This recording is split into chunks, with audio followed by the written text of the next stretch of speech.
Well, Minorcan Navy, just to the north of Brunswick, right up Highway 17, lost a historic building this past week, the Butler Island residence. This is on the way to Darien, Georgia. It kind of sits out in the old rice fields. It's kind of what everyone here knows that area as. It burnt following a thunderstorm. Apparently, it was struck by lightning, and resources just weren't available to attack this fire quick enough, and it got away.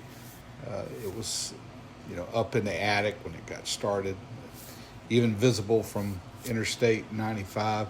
We see an image here of a previous time. Now, this building had been reconstructed in about 1927, following the same plans, actually built on the original foundation of the original structure, and right alongside the Altamaha River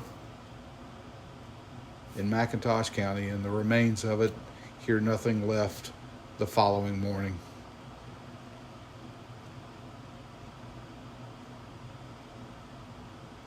Butler Island was a antebellum plantation. They grew crops, harvested timber. I think they did rice, cotton,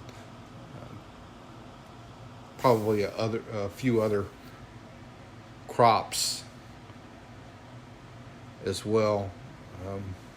But the old building that stood there was something you just look over and you would see it. Now, this was actually state property now. It was owned by the state of Georgia, and it was managed by the city of Darien. It's kind of a recreation area now.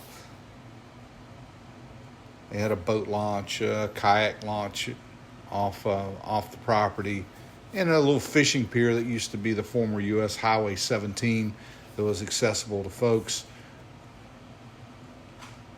to do a little fishing.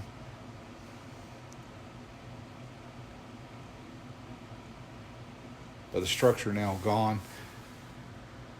Some history of the place, some of the chimneys from the processing of whatever it was they processed there. I don't know how these old chimneys were incorporated into the process of what they were doing, but one of these chimneys is still standing, and there's another one there that is kind of fell over. The base of it is there. You see the house now. This place had some very sad history. There were enslaved people that worked this property, and it looks like just before the Civil War, the owner at the time sold off everyone who was on there. Pierce Butler sold off the people who were on there in a single sale. A lot of families were split up, but some of those people returned after the war, returned to the area, and their descendants are still living here in the area.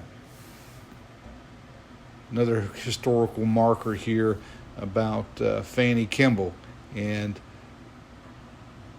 the journal of a residence on a Georgia plantation, which she wrote, was said to influence England against the Confederacy. Her journal of a life on the plantation.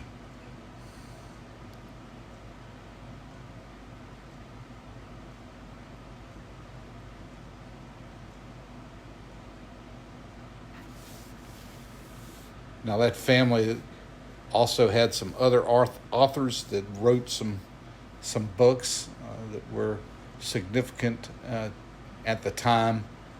One of them being Pierce Butler's daughter, Frances, which I found interesting.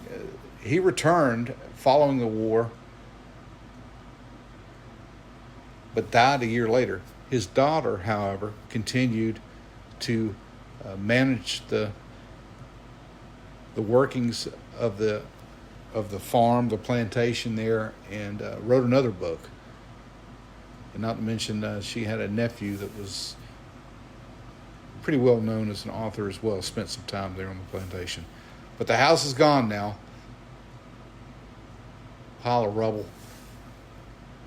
I'm sure this will eventually be cleaned up, and the ruins will be left to age there. Just a bit of history that is now gone from the area, and I wanted to share it with you guys. Thanks for watching, and you guys be safe out there.